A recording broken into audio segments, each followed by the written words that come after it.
24 ঘন্টারও কম সময়ের মধ্যে ফের কালীঘাট থানার ওসিকে বদল করা হলো। চামেলি মুখোপাধ্যায়ের জায়গায় কালীঘাট থানার ওসি হিসেবে দায়িত্বে নিয়ে আসা হলো বলাই বাগকে। বলাই বাগ, যিনি ভাঙড়ের পোলেরহাট থানার অ্যাডিশনাল ওসি দায়িত্ব সামলাচ্ছিলেন, তাকে এবার নিয়ে আসা হলো কালীঘাট থানার ওসি হিসাবে। চামেলি মুখোপাধ্যায়কে কালীঘাট থানার ওসি হিসাবে আগে দায়িত্ব দেওয়া হয়েছিল, সেই পদ থেকে তাকে সরানো হলো। উল্টোডাঙ্গা মহিলা থানার ওসির দায়িত্বেই থাকলেন চামেলি মুখোপাধ্যায়।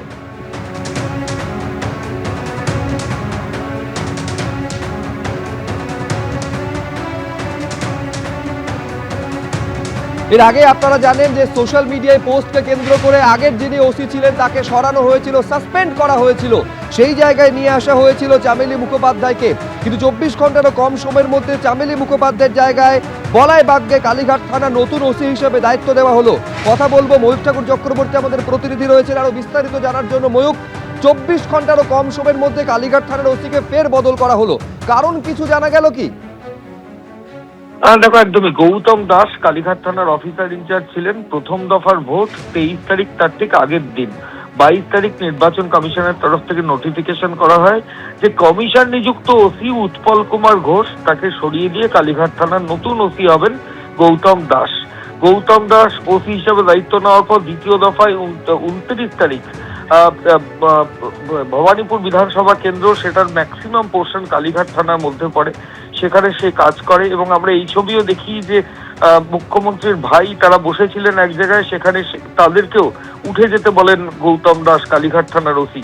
তার পরবর্তী ক্ষেত্রে গত দুদিন আগে তিনি থানার চেম্বারে বসে একটা ছবি ফেসবুকে আপলোড করেন এবং সেই ছবিতে দেখা যায় যে ইউনিফর্ম পরে থানার চেম্বারে রাইফেল নিয়ে রয়েছেন গৌতম দাস এবং তার তলায় লেখা যে আমি আমার নতুন অ্যাসাইনমেন্টের জন্য প্রস্তুত। এরপরই তৃণমূল কংগ্রেসের তরফ থেকে ইলেকশন কমিশন অফ ইন্ডিয়া এবং কলকাতার পুলিশ কমিশনারকে কমপ্লেন করা হয় যে একজন থানার ওসি কিভাবে এটা লেখেন এবং তার পাশাপাশি তিনি আদৌ কি এই অস্ত্রে প্রশিক্ষিত, এই সব নিয়ে প্রশ্ন উঠতে শুরু করে। গতকাল কলকাতা পুলিশের তরফ থেকে গৌতম দাসকে সাসপেন্ড করা হয় সোশ্যাল মিডিয়া পলিসি ভায়োলেশনের জন্য এবং কালীঘাট থানায় চামেলি মুখার্জিকে ওসি করা হয়। চামেলি মুখার্জি উল্টোডাঙ্গা মহিলা থানার ওসি ছিলেন। আজকে দুপুরে আবার আর একটা নোটিফিকেশন বেরিয়েছে শুভ্রজিৎ, এবং তাতে দেখা যাচ্ছে পোলেরহাট থানা ভাঙড় ডিভিশন, তার অ্যাডিশনাল ওসি বলাই বাগ, তাকে নিয়ে আসা হয়েছে সাউথ ডিভিশনের কালীঘাট থানায় এবং তাকে ওসি হিসাবে দায়িত্বভার গ্রহণ করার জন্য বলা হচ্ছে। গত 35 দিনের মধ্যে প্রথম ওখানে ওসি ছিলেন সত্যজিৎ কর্মকার। এরপর কমিশন যখন সারা রাজ্য জুড়ে রদবদল শুরু করলেন, তারপর সত্যজিৎ কর্মকারকে সরিয়ে ওখানে ওসি করা হলো উৎপল কুমার ঘোষকে। গত 22 তারিখ উৎপল কুমার ঘোষকে সরিয়ে ওখানে ওসি করা হলো গৌতম দাসকে। গতকাল গৌতম দাসকে সরিয়ে ওখানে ওসি করা হলো চামেলি মুখার্জিকে।